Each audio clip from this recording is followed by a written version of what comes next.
आम आदमी टीम से बजा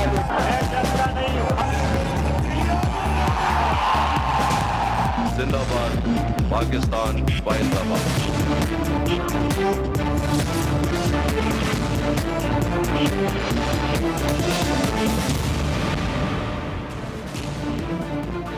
जी से शुरू होता है हर सवाल और हर जरूरी सवाल के जवाब के लिए तजुर्बे, तहकीक और हकाइक पर मबनी पाकिस्तान का सबसे काबिल एतबार न्यूज प्रोग्राम जी फॉर गरीदा। अस्सलाम वालेकुम। एक नजर उन खबरों पर जिन पर आज हम सवाल उठाएंगे।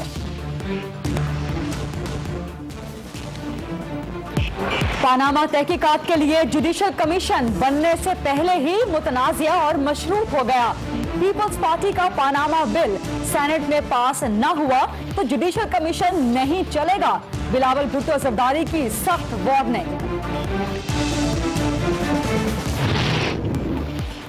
कल अवामी तहरीक और तहरीके इंसाफ का झगड़ा हुआ। आज बिलावल भुट्टो ने इमरान खान पर खतरनाक सियासी वार कर दिया। जनरल पाशा के ताने और -1 के इशारे दे दिए। मुत्तहिदा अपोजिशन बिखर गई। सुप्रीम कोर्ट वाला कमीशन या पानामा बिल के तहत कमीशन। पानामा तहकीकात बेयकीनी के गौते खा रही है।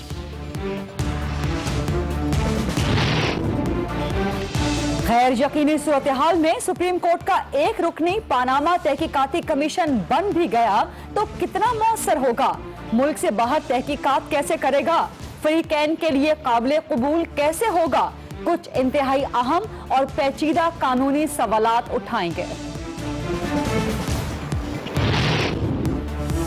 और ब्रेक्सिट पर हाई कोर्ट के फैसले ने बरतानिया में संगीन आईनी और सियासी बहरान के खदशात पैदा कर दिए। मामला अवाम का है, जुडिशल एक्टिविज्म का है या पार्लियामान की मुक्तदरी का है?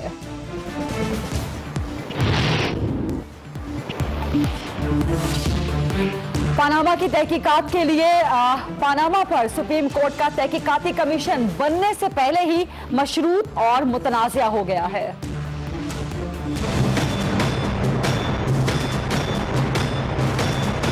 If Nawaz Sharif doesn't meet my 4 demands, फिर मैं उसको दिखाऊंगा कि असली जमहूरी एहतजाज कैसे किया करता है। अभी तो 2018 में इलेक्शन होना है।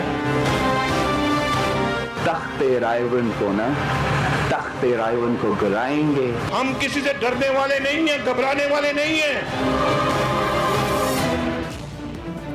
बिलावल भुट्टो जरदारी ने आज डहरकी में पाकिस्तान पीपल्स पार्टी के एक अहम सियासी जलसे और बड़ी अवामी राब्ता मुहिम से खिताब किया और बड़ी जोशीली और बड़ी संगीन बातें भी की। 4 मुतालबात तो कुछ अरसा पहले पीपल्स पार्टी ने हुकूमत के सामने रखे थे, जिनकी तफसील हम भी आपके सामने याद दिलाने के लिए रखेंगे। लेकिन आज बिलावल भुट्टो जरदारी ने एक नया मुतालबा रख दिया और वो ये कि सेनेट में पीपल्स पार्टी का खासतौर पे उन्होंने कहा कि एतजाज एहसन वाला पानामा की तहकीकात का बिल अगर हुकूमत ने पास न होने दिया तो पीपल्स पार्टी फिर सुप्रीम कोर्ट वाले जुडिशल कमीशन को भी नहीं चलने देगी। सुप्रीम कोर्ट का एक रुकनी जुडिशल कमीशन अभी बना नहीं, पानामा की तहकीकात का अभी बाकायदा आगाज हुआ नहीं कि ये सारा मामला एक बार फिर मुतनाज़िया और मशरूत हो गया है और एक ऐसी सियासी जमात की जानिब से कि जो पानामा की तहकीकात के लिए अपोजिशन में फोर फ्रंट किरदार अदा कर रही है।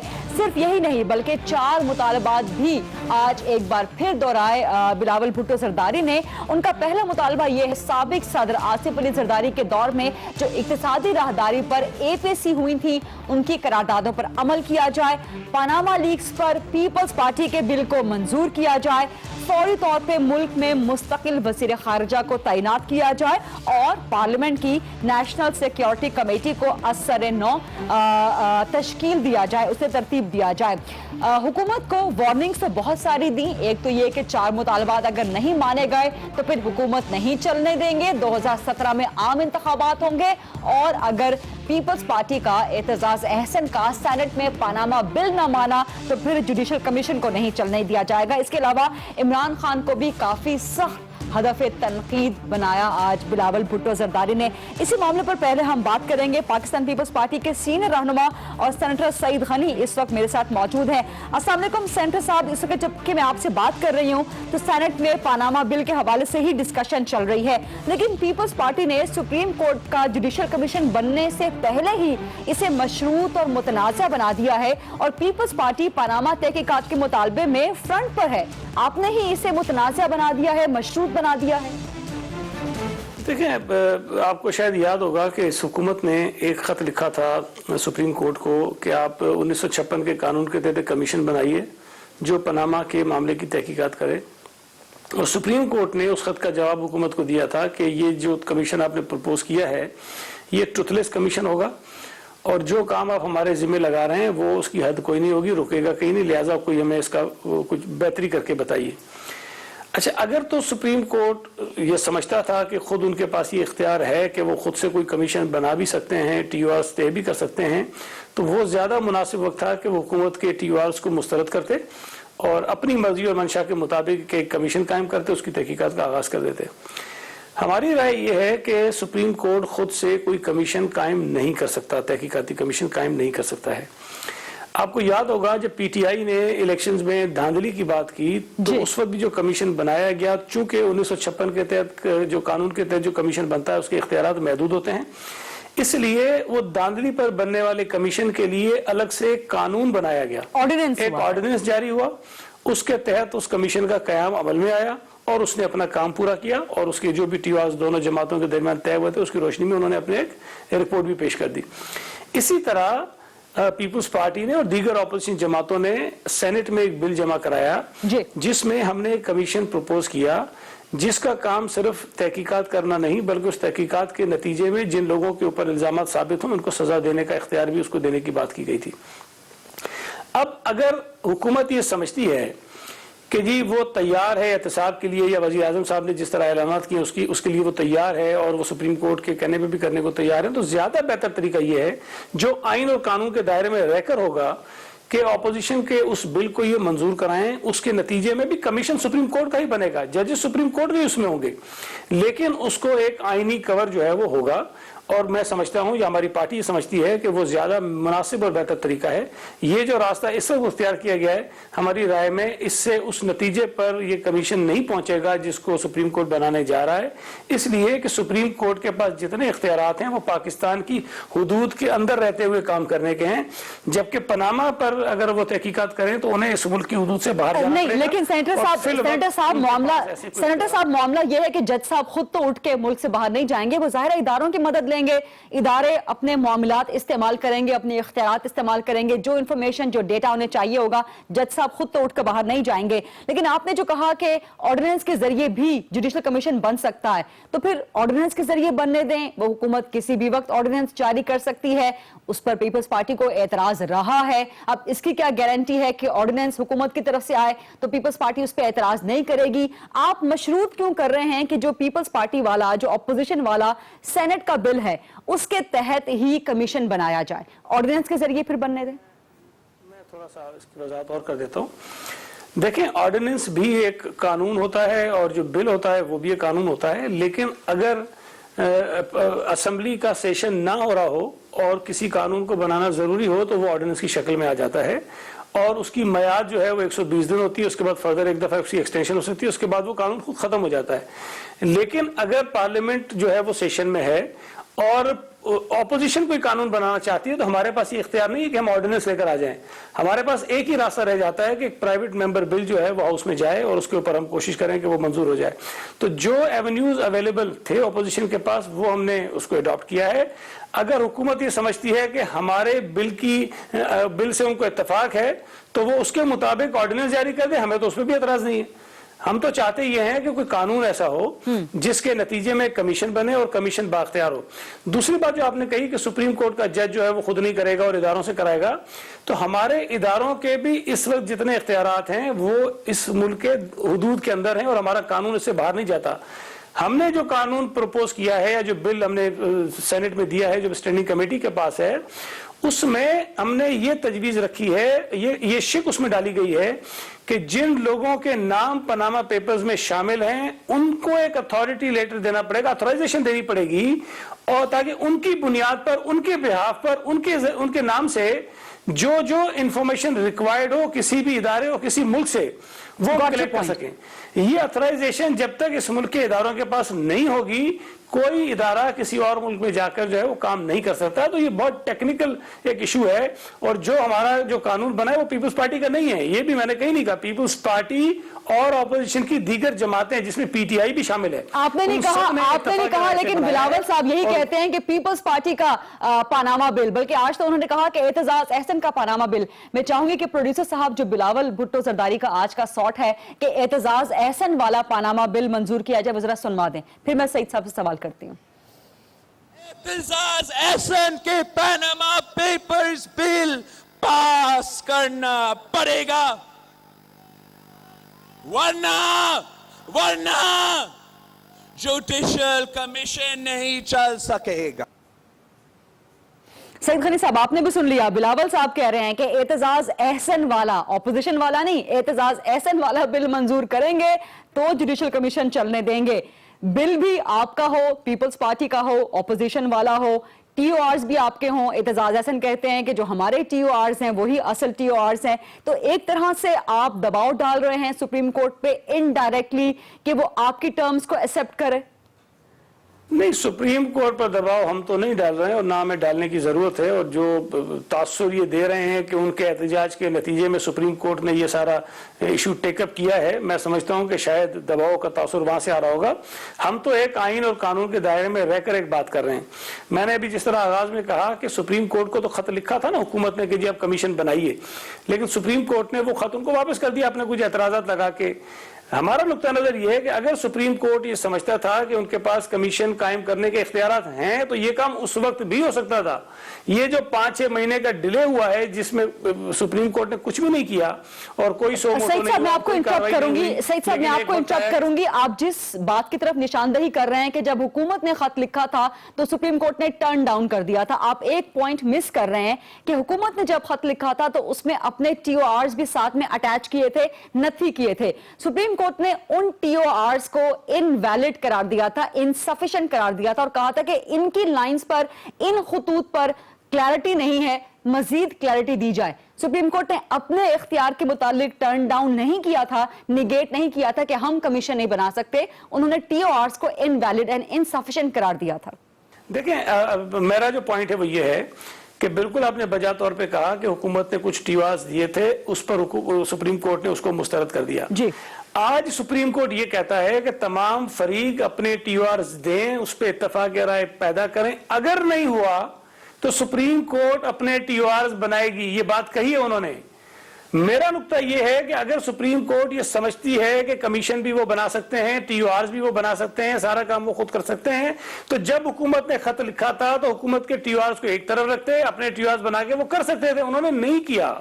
उस पूरे अरसे में बेशुमार लोगों ने मुतालबात किए होंगे। Got your point. मेरे पास चूंकि टाइम भी खत्म हो रहा है, एक लास्ट क्वेश्चन आपसे पुटअप करूंगी। इस वक्त बिलावल साहब की आज की तकरीर ने बड़ी गैर यकीनी की सूरत हाल पैदा कर दी है।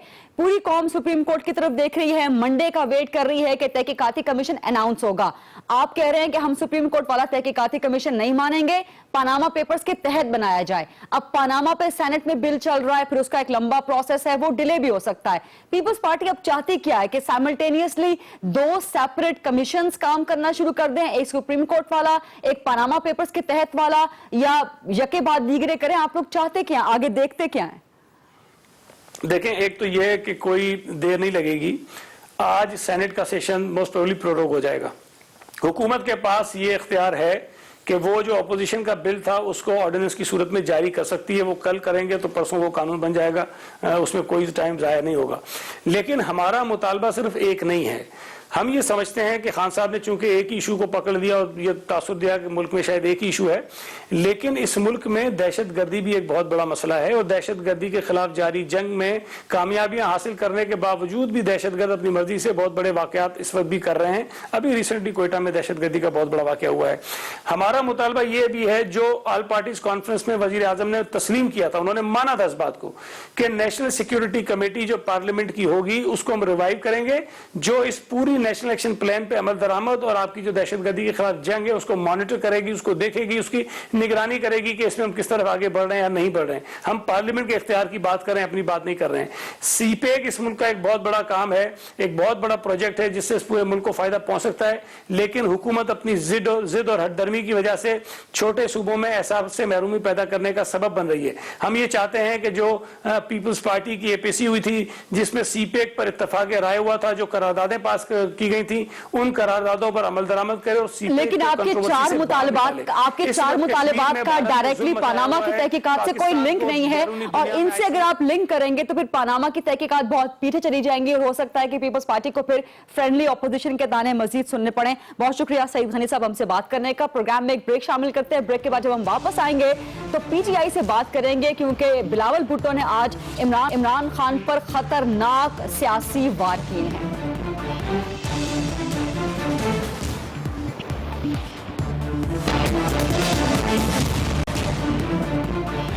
जी वेलकम बैक। बिलावल भुट्टो जरदारी ने आज इमरान खान पर खतरनाक सियासी वार किए हैं। मुत्तहिदा ऑपोजिशन बिखर रही है। नवाज शरीफ की स्टेटमेंट आ गई, बच्चों की स्टेटमेंट नहीं आई। कि जब एहतसाब हो रहा है क्यों नहीं जवाब दे रहे? ये खानदान की करप्शन का केस है। मुत्तहिदा ऑपोजिशन जिसको लीड कर रहे थे पाकिस्तान तहरीक इंसाफ वाले और पाकिस्तान पीपल्स पार्टी वाले, अब लगता है कि उनका शराजा भी बिखर गया है। कल पाकिस्तान अवामी तहरीक और पाकिस्तान तहरीक इंसाफ का झगड़ा हुआ था सुप्रीम कोर्ट की कार्रवाई के बाद, और आज सुप्रीम कोर्ट के तहकीकाती कमीशन को ही लेके बिलावल भुट्टो जरदारी ने जहां पर हदफ तनकीद बनाया वज़ीर आज़म नवाज शरीफ को और हुकूमत को, वहीं पर इमरान खान साहब को भी लिताड़ दिया, उनको भी ठीक ठाक हदफ तनकीद बनाया। ना सिर्फ उनकी सियासत को जनरल पाशा के ताने दिए, बल्कि पाकिस्तान तहरीक इंसाफ को -1 यानी कि माइनस इमरान खान के इशारे भी दे दिए। बिलावल भुट्टो ने क्या कहा था, एक रिकैप करते हैं। आप -1 का मुतालबा करेंगे तो मैं भी -1 का मुतालबा करूंगा, और फिर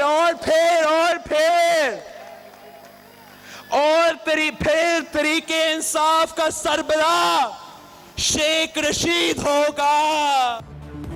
इस पर भी बात करेंगे और खासतौर पे पानामा बिल जो सेनेट में है उस पे पाकिस्तान तहरीक इंसाफ का स्टैंड क्या है, यही जानने के लिए चलेंगे इस्लामाबाद, जहां से मुझे ज्वाइन कर रहे हैं पीटीआई के मुमताज रहनुमा और सेनेटर शिबली फराज साहब। अस्सलाम वालेकुम सेनेटर साहब, बहुत शुक्रिया वक्त देने के लिए। पीपल्स पार्टी सेनेट में बिल को, जो कि शायद अपोजिशन का बिल था, उसे एतजाज एहसन वाला बिल कहती है। फिर आज खासा प्यार का इजहार किया है बिलावल भुट्टो साहब ने इमरान खान साहब के लिए, तो अब पीटीआई का इस पे स्टैंड क्या है?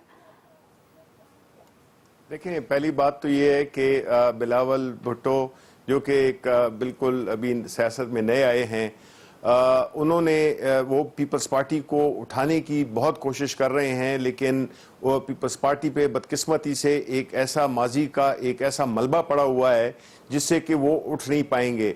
अब उन्होंने तरीका क्या इख्तियार किया है कि वो एक जो सबसे बड़ी इस वक्त जो पॉलिटिकल रियलिटी है, जो कि इस मुल्क में एक हिस्टोरिक एक तारीखी कामयाबी हासिल की है, जो कि पहली दफ़ा एक प्राइम मिनिस्टर, एक सिटिंग प्राइम मिनिस्टर को जवाबदेह होना पड़ेगा, अदालत में पेश करना होगा, इंक्वायरी कमीशन को पेश करना होगा। ये एक बहुत बड़ी एक पॉलिटिकल एक पुरअमन तरीके से हासिल किया हुआ एक हदफ है। दूसरी बात यह है कि देखें, जहां पे ये सईद गनी साहब की बात भी मैं सुन रहा था, जो बिल की बात है वो तो अपोजिशन का, जॉइंट अपोजिशन का बिल था, जिसको कि कभी बिलावल एतजाज बिल कहते हैं, अभी आज उन्होंने नया एक बिल का इशारा दे दिया कि जी जिसमें 4 कंडीशंस हो। देखें, ये सब कौम को नजर आ रहा है कि ये बुनियादी तौर पे पाकिस्तान मुस्लिम लीग नून की बी टीम का रोल अदा कर रहे हैं, जिसमें कि ये नहीं चाहते कि ये तहकीकात आगे हो।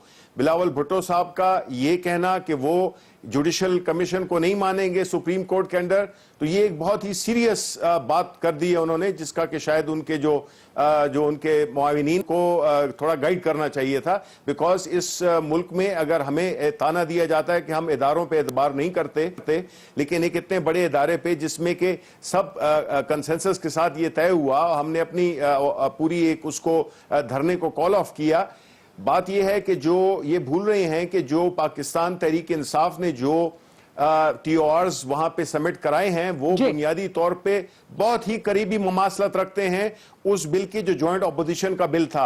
यानी कि हमने पूरी ऑपोजिशन को, इसी पर मेरा सवाल है सेनेटर शिबली फराज साहब, कि आप अभी सेनेट के सेशन को अटेंड करके भी आ रहे हैं और वहां पर यही पानामा जो कि एतजाज एहसन साहब वाला बिल है पानामा का, उस पर बहस चल रही है, उसे मंजूर करवाए जाने की कोशिश हो रही है। तो PTI अभी भी एतजाज एहसन वाले बिल को, पानामा बिल को सपोर्ट करेगी सेनेट में? देखें, चूंकि वो एतजाज एहसन का बिल अगर होता तो फिर उस पर मैं बात कर सकता था कि हम करेंगे या नहीं करेंगे, लेकिन ये जॉइंट ऑपोजिशन का बिल था और हम पहले भी हमने सपोर्ट किया, हमने उसमें अपने वोट भी डाले और हमने उस बिल पे साइन भी किए, हम आगे भी करेंगे। लेकिन मुझे अब लग रहा ये है, आपने कहा बदकिस्मती लग रहा है कि ये एहतसाब के अमल को डिरेल करना चाह रहे हैं और ये इसको ज्यादा आपने कहा कि अभी भी वो एतजाज एहसन वाले यानी कि ज्वाइंट ऑपोजिशन वाले बिल को PTI सपोर्ट करेगी, तो फिर पीपल्स पार्टी उस सेनेट वाले बिल को बुनियाद बना के एक अलग कमीशन का मुतालबा कर रही है, तो आप पीपल्स पार्टी के उस मुतालबे को भी सपोर्ट करेंगे? देखें, उनका जो मुतालबा इस वक्त उन्होंने 4 पॉइंट्स डाल दिए हैं, जिसमें कि वजीर खारजा और CPAC और इस किस्म के इशूज डाल दिए हैं, जो कि दहशतगर्दी अहम नेशनल एक्शन प्लान ये अहम है, लेकिन ये इसको डाइल्यूट करने की एक कोशिश है। ये चाहते हैं कि ये बिल्कुल और एग्जैक्टली यही बात पाकिस्तान मुस्लिम लीग नून हुकूमत ने भी की थी, जिसमें उन्होंने लोन डिफॉल्टर्स को और पुराने 1947 के करप्शन के केसेस को भी खोलने का था। मकसद उनका यही था कि ये कहीं पे भी ना पहुंचे ये तहकीकात। इसलिए पाकिस्तान तहरीक इंसाफ ने बड़े फोकस होके इसी एक एजेंडे पे रही है, इसी पे रहेगी, और वो है प्राइम मिनिस्टर का पनामा में इन्वॉल्वमेंट।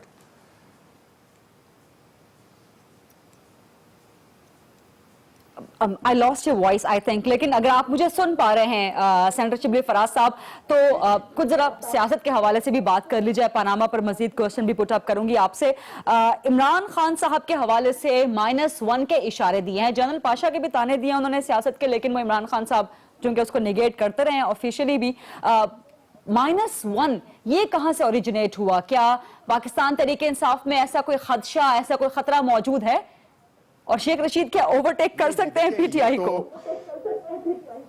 नहीं, देखें, पाकिस्तान तहरीक इंसाफ इमरान खान है और इमरान खान तहरीक इंसाफ है। दूसरी बात यह कि ये मशवरा इमरान खान साहब ने दिया था पीपल्स पार्टी को, और अच्छा मशवरा सुन लेना चाहिए। और जहां तक शेख रशीद का जिक्र उन्होंने किया, तो हमने तो सिर्फ -1 की बात की थी, वरना हम भी कह सकते थे कि आप मौलाना फजलुर रहमान को अपनी पार्टी का चेयरमैन बना लें। बहुत बहुत शुक्रिया। शिबली फराज तबसरा कर रहे थे, राय दे रहे थे अपनी और रद्द अमल दे रहे थे बिलावल भुट्टो सरदारी की डहरकी में आज की शोला बयां तकरीर का। प्रोग्राम में शामिल करते हैं एक छोटी सी ब्रेक, लेकिन ब्रेक के बाद हम कुछ अहम और पेचीदा कानूनी सवालात और निकात उठाएंगे पानामा के एक रुकनी कमीशन के तहकीकात के दायरा कार के हवाले से।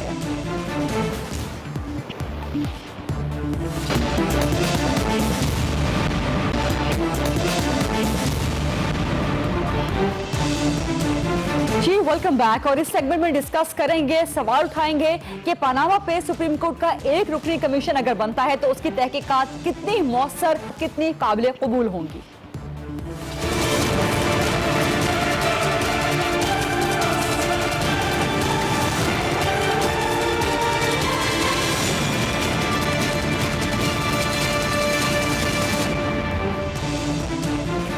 सुप्रीम कोर्ट अनाउंस कर चुका है कि वो किसी भी दिन आने वाले हफ्ते में एक रुकनी जुडिशल कमीशन का ऐलान कर देगा और उसके बाद पनामा की बाकायदा तहकीकात शुरू हो जाएंगी। लेकिन आज बिलावल भुट्टो जरदारी की जो तकरीर थी, उनका जो डहरकी में खिताब था, उससे सिचुएशन काफ़ी गैर यकीनी और काफ़ी संगीनी का शिकार हो गई है, क्योंकि उनका कहना है कि जब तक पीपल्स पार्टी का सेनेट में पनामा बिल मंजूर नहीं किया जाएगा, पास नहीं किया जाएगा, तब तक वो जुडिशल कमीशन को नहीं मानेंगे।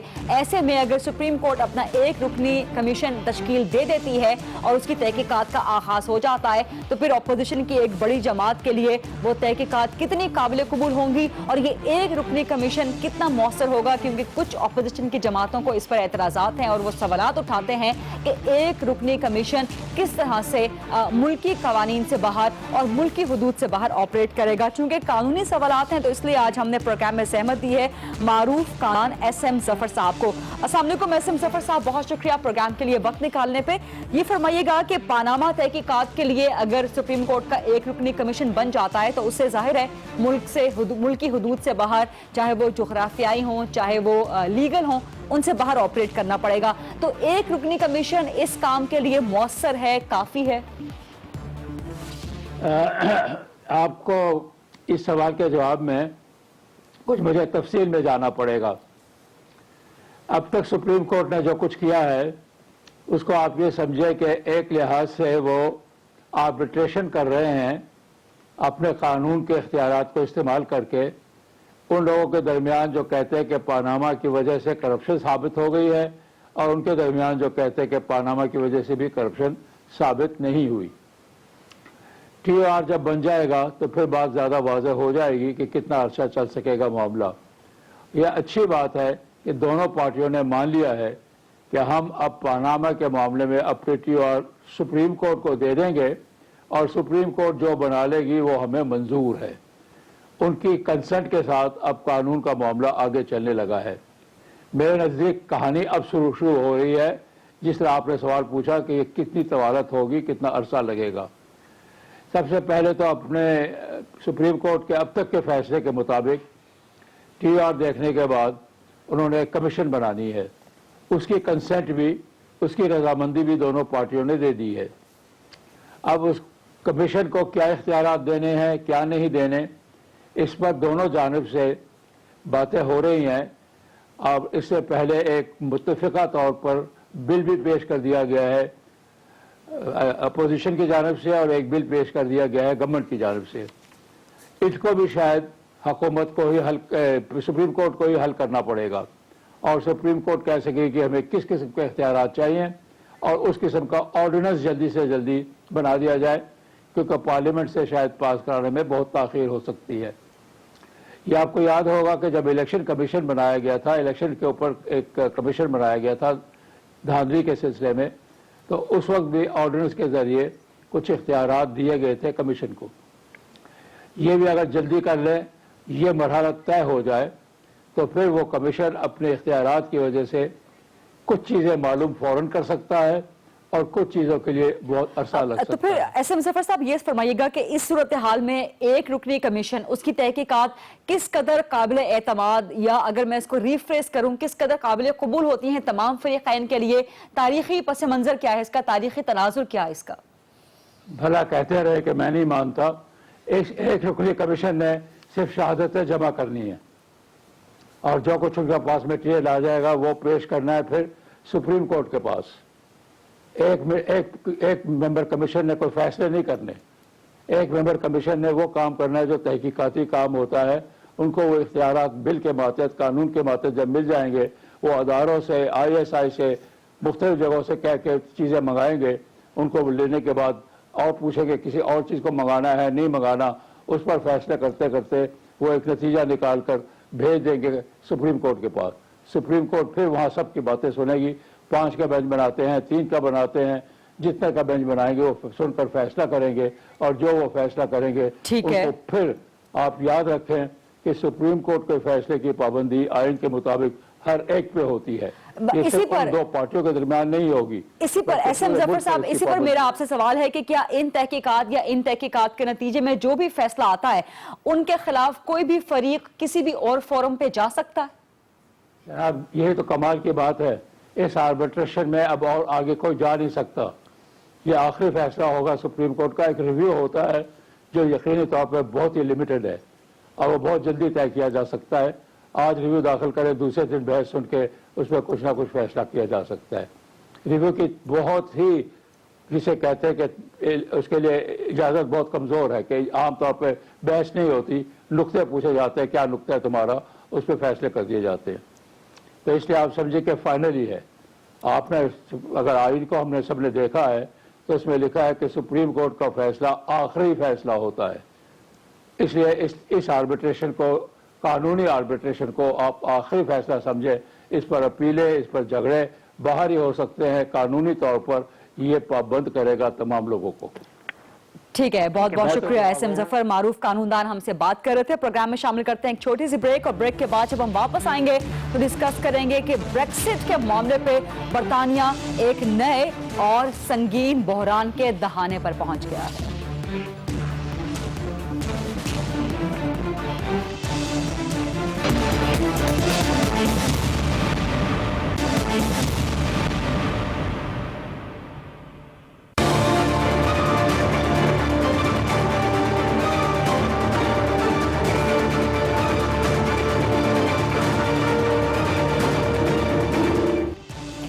Welcome back. इस साल जून में जब बरतानिया ने ब्रेक्सिट के हवाले से वोट का इनेकाद किया तो 17.4 मिलियन लोगों ने लीव के वोट के ऑप्शन को इख्तियार किया, यानी कि बरतानिया यूरोपीय यूनियन से अपना इनखला कर ले, यूरोपीय यूनियन को छोड़ दे।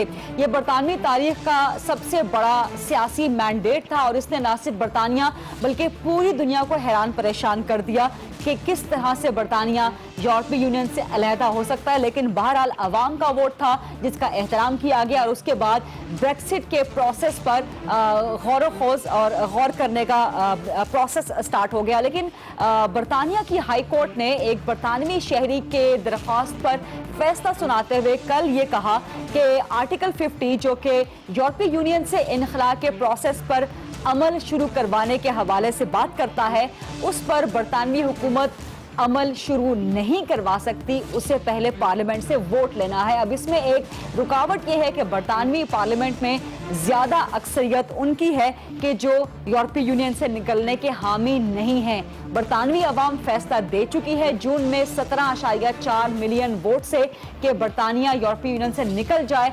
लेकिन अगर ये मामला पार्लियामेंट में जाता है तो वहां पर 650 में से 480 मेंबर ऑफ पार्लियामेंट ऐसे हैं कि जो बरतानिया के यूरोपीय यूनियन से निकलने के हामी नहीं हैं। एक तरफ तो ये सूरत हाल है, साथ ही बरतानिया के वज़ीर आज़म ने ये इशारा भी दे दिया है कि अगर पार्लियामेंट बरतानिया के यूरोपीय यूनियन से इनखला में रुकावट डालती है तो फिर आम इंतखाबात की तरफ भी जाया जा सकता है। और अगर सुप्रीम कोर्ट से भी हाई कोर्ट के फैसले को ही बरकरार रखा जाता है तो फिर भी आम इंतखाबात की तरफ जाया जा सकता है। बरतानिया ब्रेक्सिट के मामले पे बरतानवी हाई कोर्ट के फैसले को लेकर एक नए और संगीन आईनी और सियासी बहरान का शिकार होने वाला है। आइंदा सूरत हाल क्या बनेगी, इसके असरात पूरी दुनिया पर, पाकिस्तान पर क्या होंगे, ये सब हम बात करेंगे। नसीम सिद्दीकी चलेंगे लंदन, जो कि रिपोर्टर हैं, वहां से उनसे जानेंगे।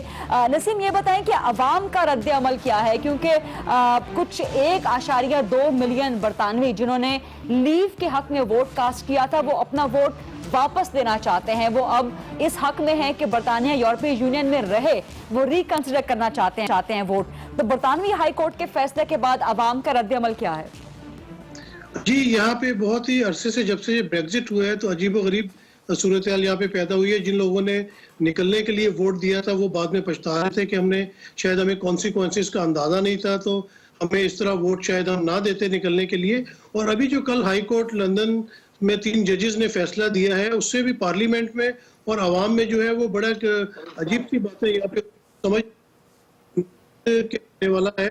उसका सिर्फ ये है कि इन्होंने ये कहा कि आपने पार्लियामेंट से वोट लेना है। एग्जिट जो आप करेंगे आर्टिकल 5 के तहत, तो उसमें आपको पार्लियामेंट से जो है सजेशंस लेनी पड़ेंगी।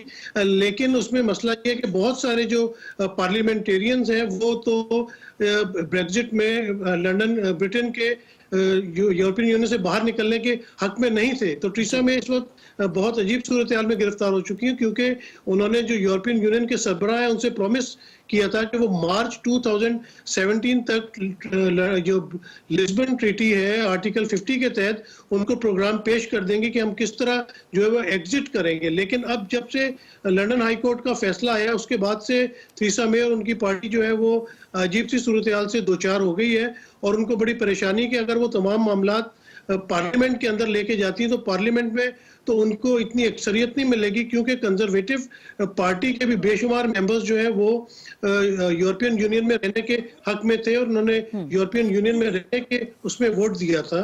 तो इसलिए उनको अजीब सूरत हाल मौजूद है और उसकी वजह से उनको जो है अपना शायद असेंबली डिसॉल्व करनी पड़े, ठीक है, दोबारा आवाम के पास जाना ठीक है नसीम, ठीक है नसीर साथ रहे, आपसे मजीद सवाल भी करेंगे। इस वक्त लॉर्ड नसीर अहमद मेरे साथ मौजूद हैं। अस्सलाम वालेकुम लॉर्ड नसीर अहमद साहब, और आपने पहले जो है एग्जिट के लिए यानी कि लीव के लिए वोट किया था, अगर अब हाउस में मामला आता है तो आपका वोट किस तरफ जाएगा? और ये जो बरतानवी हाई कोर्ट का फैसला है इससे बरतानिया के लिए आईनी और सियासी बहरान कितना खतरनाक हो सकता है?